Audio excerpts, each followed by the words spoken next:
Ao longo desse mês de março, nós vamos falar, nessas noites de ensino, sobre Paulo, o homem tão especial que Deus usou, que foi um missionário, que foi um apóstolo, um homem que de perseguidor passou a ser perseguido, um homem que veio das trevas, mas que levou luz e leva luz a tanta gente através da palavra e do legado que ele deixou para nós. Fique ligado e vamos juntos!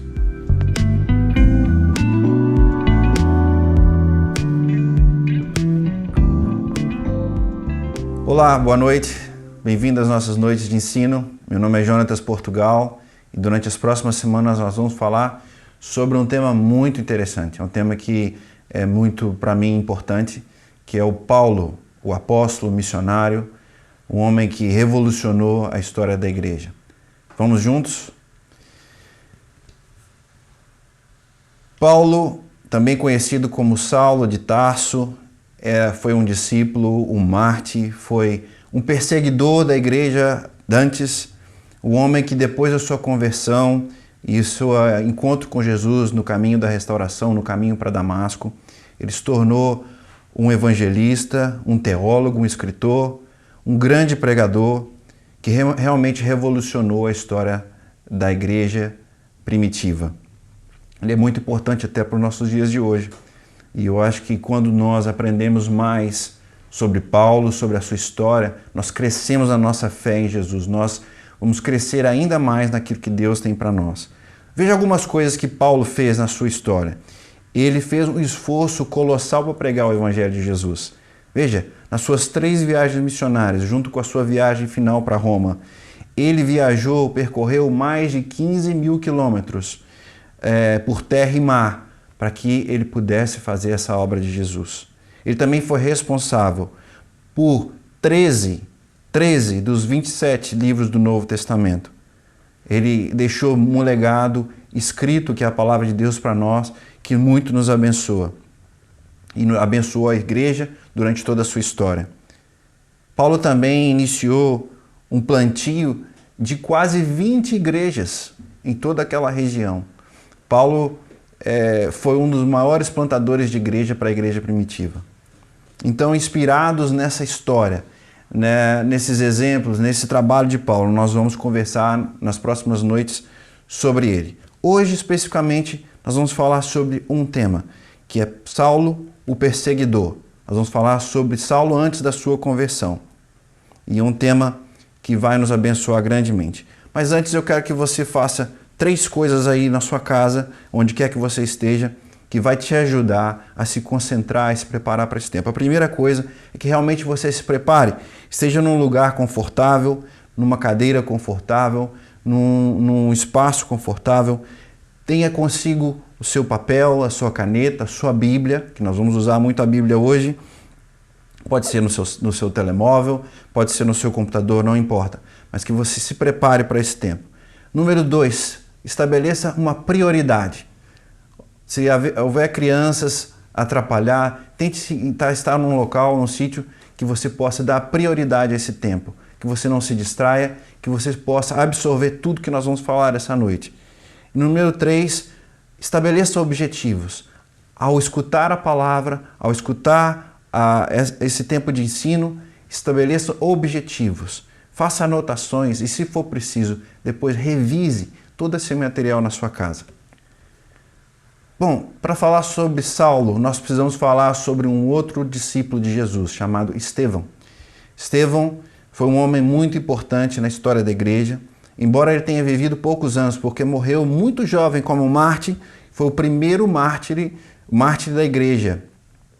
Eles são considerados os mártires todos aqueles que morreram ou que sofreram perseguição, ou que sofrem perseguição por causa da sua fé. Estevão, em Atos 6 você vai ver essa descrição, ele é levado ao Sinédrio, que é uma espécie de tribunal na época em Jerusalém.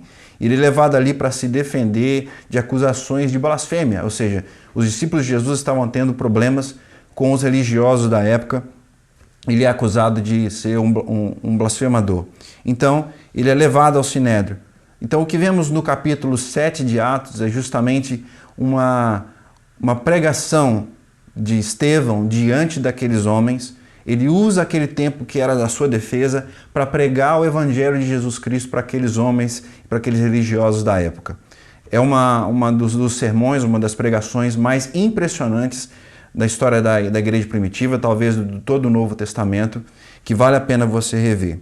Mas eu quero que você acompanhe comigo no texto, aí na sua tela, a parte em que eu quero grifar consigo. Diz assim, Atos 7, 54 a 60. E ouvindo eles isto, enfurecia-se o coração e rangia os dentes contra ele. Mas ele, estando cheio do Espírito Santo e fixando os olhos no céu, viu a glória de Deus e Jesus, que estava à direita de Deus, e disse, eis que vejo os céus abertos e o Filho do Homem, que está em pé à mão direita de Deus. 57. Mas eles gritaram com uma grande voz, taparam os ouvidos e arremeteram-se unânimes contra ele, e expulsando-o da cidade, o apedrejavam. E as testemunhas depuseram as suas vestes aos pés de um jovem chamado Saulo. Verso 59. E apedrejaram a Estevão, que em invocação dizia, Senhor Jesus, receba o meu espírito. Verso 60. E pontos de joelhos clamou com grande voz, Senhor, não lhes impute este pecado. E tendo dito isso, adormeceu.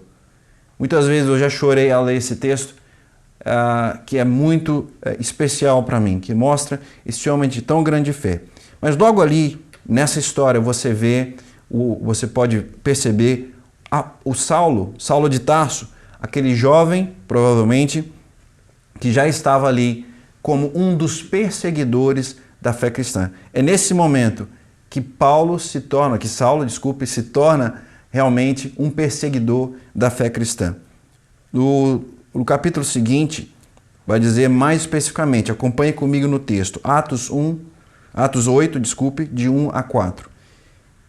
E também Saulo consentiu na morte dele, e fez-se naquele dia uma grande perseguição contra a igreja, que estava em Jerusalém, e todos foram dispersos pelas terras da Judéia e da Samaria, exceto os apóstolos. E uns varões piedosos foram enterrar Estevão e fizeram sobre ele grande pranto. Verso 3, preste atenção. E Saulo assolava a igreja, entrando pelas casas e arrastava homens e mulheres e os encerrava na prisão. Mas os que andavam dispersos iam por toda parte anunciando a palavra. Pronto. Nesse trecho bíblico tão importante, Saulo já aparece ali como perseguidor dos cristãos.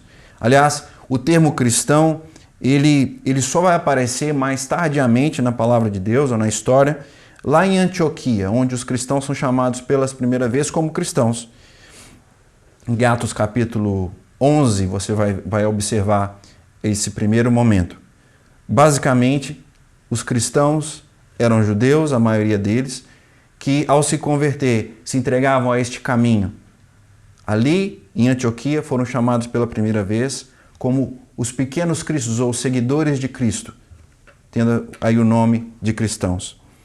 A palavra diz que Saulo observa a morte de Estevão e consente em tudo. E inicia ali um grande tempo de perseguição aos discípulos. Mas o que levou Saulo a ser um perseguidor? Quem era Saulo? Saulo, também conhecido por todos nós como Paulo, eu vou falar mais sobre isso posteriormente. Ele era originário de uma cidade romana, onde é a Turquia, Tarso. Ele era de uma família judia, mas nascido nessa cidade romana. Por isso, ele recebe uma espécie de dupla cidadania que o permite ser tanto judeu, como ele era, como também um cidadão romano. Mais tarde, isso vai influenciar grandemente o ministério de Paulo. Nós vamos também falar mais sobre isso. Ele era de uma origem provavelmente mais rica.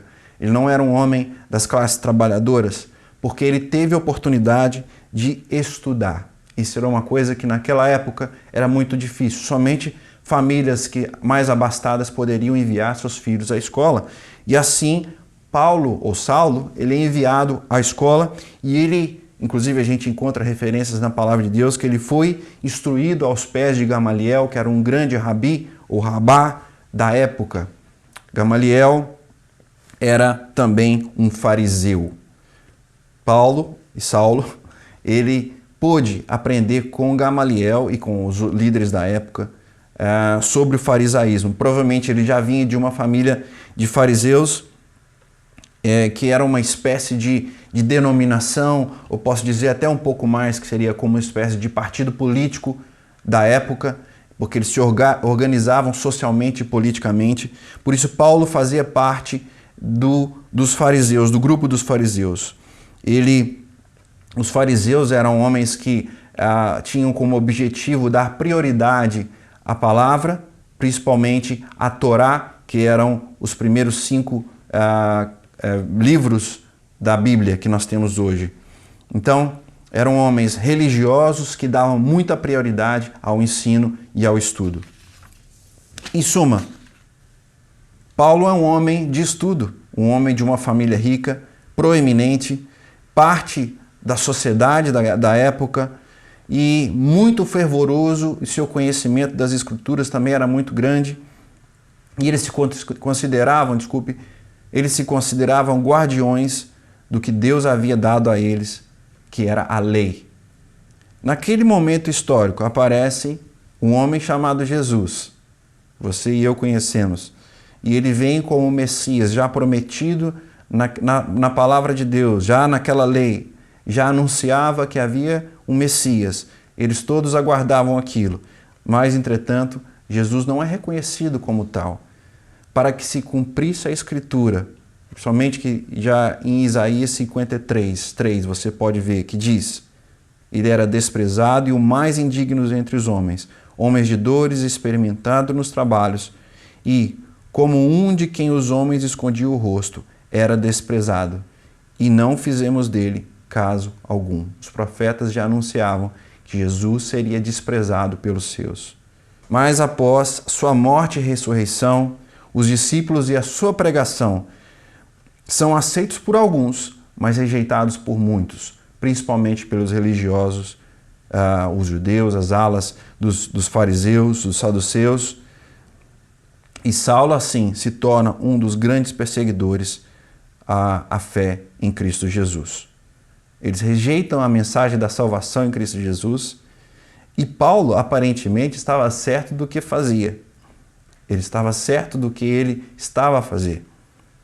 Entretanto, foi essa mesma perseguição que aproxima Saulo de Jesus.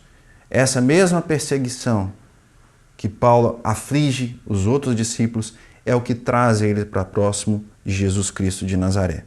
A palavra diz lá em 1 Coríntios 15:9, porque eu sou o menor dos apóstolos, que não sou digno de ser chamado apóstolo, pois que persegui a igreja de Deus.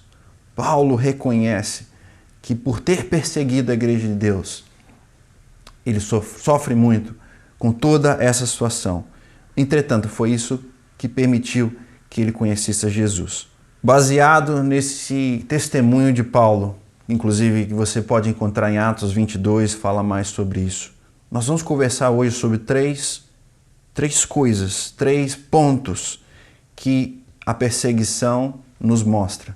Que a importância da perseguição para a nossa fé cristã.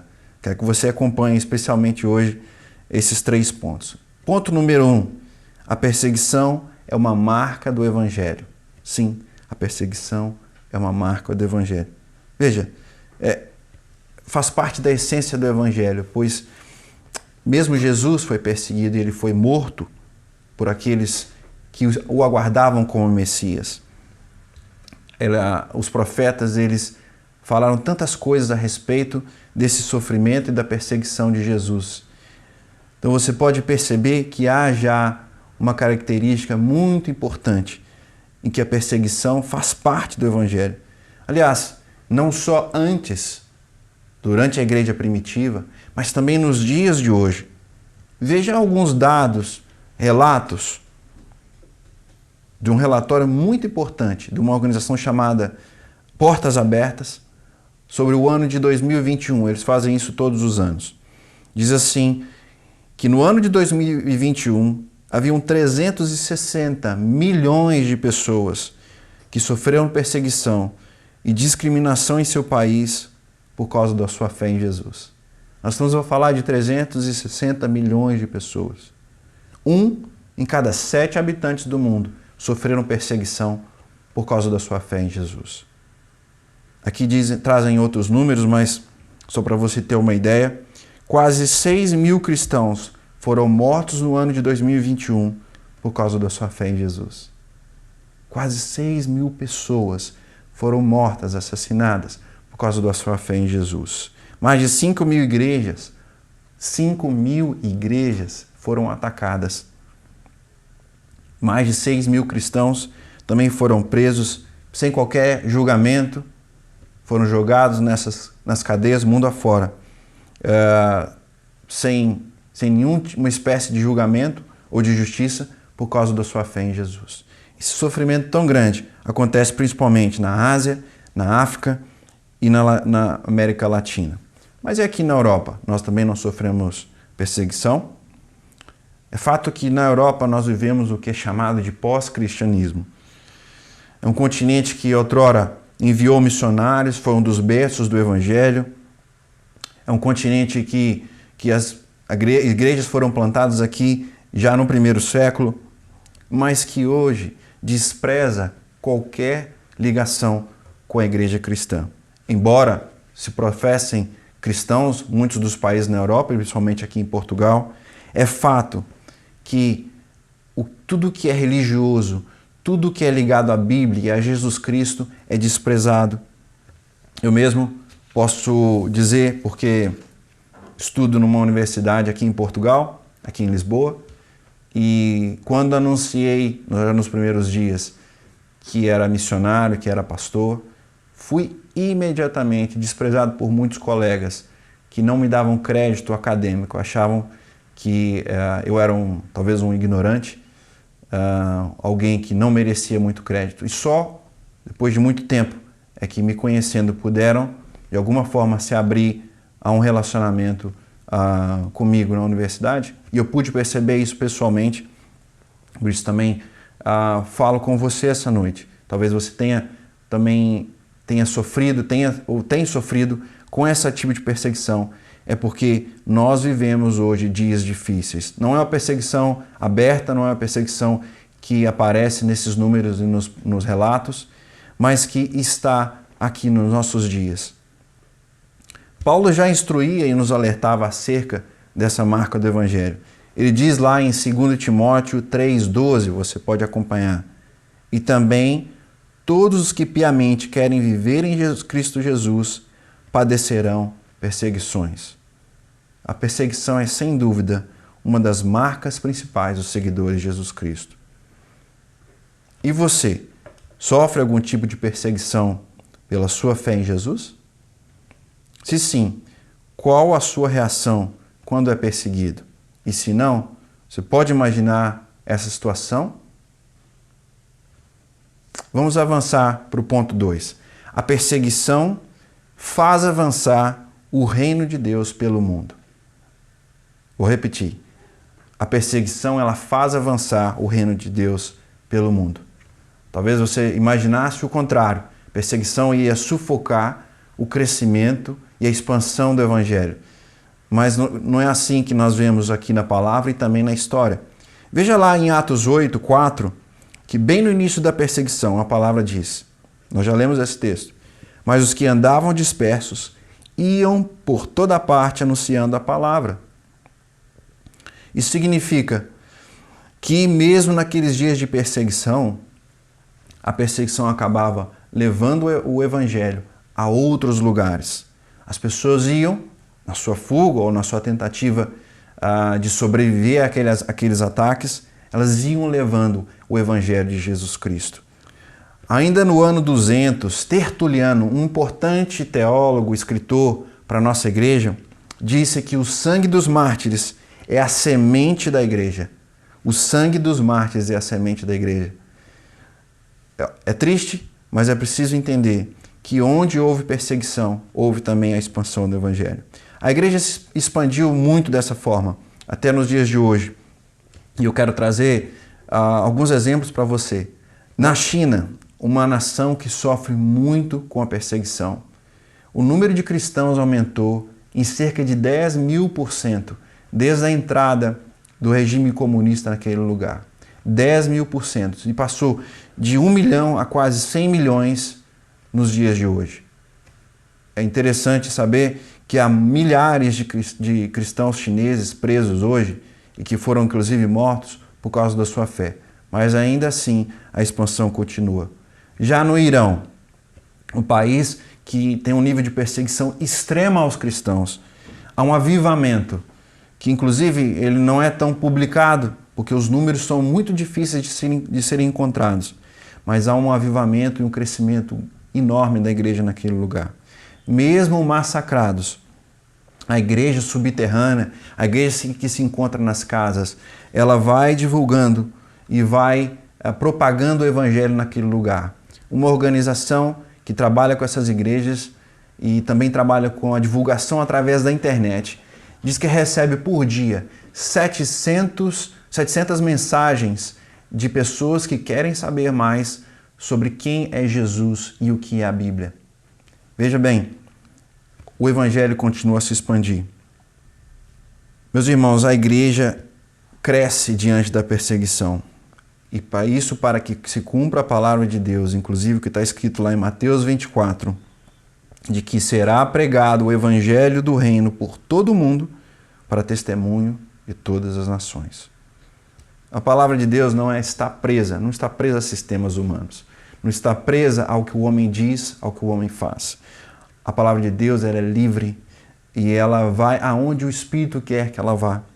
Ela é divina e cumpre o seu propósito aqui na nossa terra, mesmo em meio a sofrimento. Paulo mesmo diz que pelo que sofro trabalhos e até prisões como um malfeitor, mas a palavra de Deus não está presa. Glória seja dada ao nome de Deus.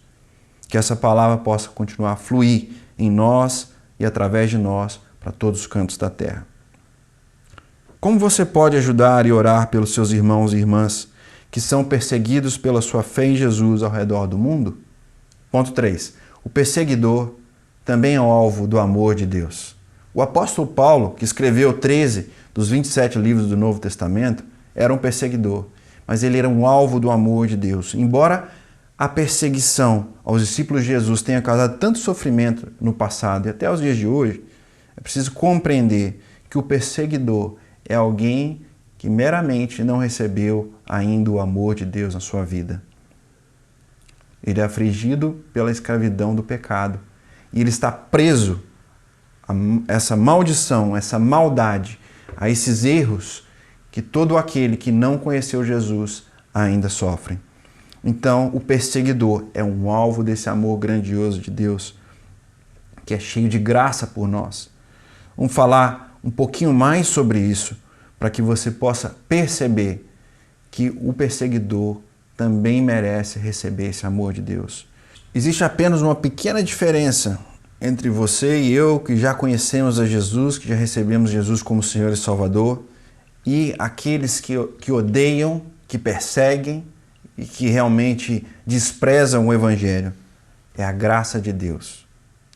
No fim, nós também, mesmo livres da escravidão do pecado, nós ainda somos pecadores, é o que diz a palavra. Como Paulo diz lá em 1 Timóteo, esse capítulo 1, versículos de 13 a 15. A mim, que dantes fui blasfemo e perseguidor e opressor, mas alcancei misericórdia, porque eu fiz ignorantemente, na incredulidade. E a graça do nosso Senhor superabundou com a fé e o amor que há em Jesus Cristo. Verso 15. Esta é uma palavra fiel e digna de toda aceitação, que Cristo Jesus veio ao mundo para salvar os pecadores, dos quais eu sou o principal. Paulo deixou esse imenso ensinamento sobre a graça e o amor de Deus para nós, que está aí nos livros que a gente vê no Novo Testamento. E com a ajuda do Espírito Santo, nós podemos compreender que o mundo, cheio do pecado e da escuridão, necessita do amor de Deus. Somente este amor pode transformar o que é ruim, quebrado, em algo bom e perfeito. E essa transformação começa em nós, começa em você, começa em mim. Salvos pela graça. Olhando para aqueles que nos odeiam, olhando para aqueles que nos perseguem, olhando para aqueles que nos desprezam, com esse mesmo olhar do Pai. Diz lá em Romanos 3, 23 e 24, porque todos pecaram e destituídos estão da glória de Deus, sendo justificados gratuitamente, glória a Deus, pela sua graça, pela redenção que há em Cristo Jesus. É de graça e é para todos. Nós precisamos ser um canal de amor de Jesus para o mundo, mesmo para os mais terríveis perseguidores. Reflexão. Você é capaz de demonstrar o amor de Jesus para alguém que o perseguisse por causa da sua fé?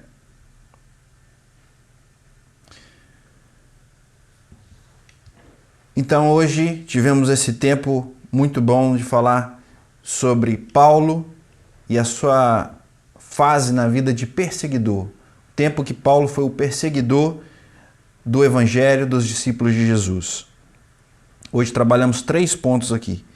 Ponto 1, que a perseguição é uma marca comum do Evangelho durante a história. O ponto 2, que a perseguição tem um grande papel no avanço do Evangelho. E o ponto 3, que o perseguidor também é alvo do amor de Jesus. Na próxima noite de ensino nós vamos falar sobre a conversão de Saulo. Quando Saulo ele encontra Jesus de Nazaré naquela estrada. Vamos juntos? Não perca. E eu quero, antes de encerrar, fazer uma oração pela sua vida. Senhor Jesus, muito obrigado, porque o Senhor resgatou Saulo, o Senhor resgatou a nós e o Senhor veio para resgatar o mundo. Agora eu oro, Pai, que essa palavra seja frutífera no nosso coração, que possamos, através da vida de Paulo, conhecendo mais sobre o que Paulo diz na Tua palavra, que nós possamos crescer, Pai, em direção ao Teu coração, Deus. Nos ensina, nos renova, nos enche do Teu poder, nos enche do Teu Espírito, Pai, para que nós continuemos cheios de Ti, propagando e levando o Evangelho a tantos lugares e a tantas pessoas que não o conhecem, Pai. Em nome de Jesus nós oramos. Amém.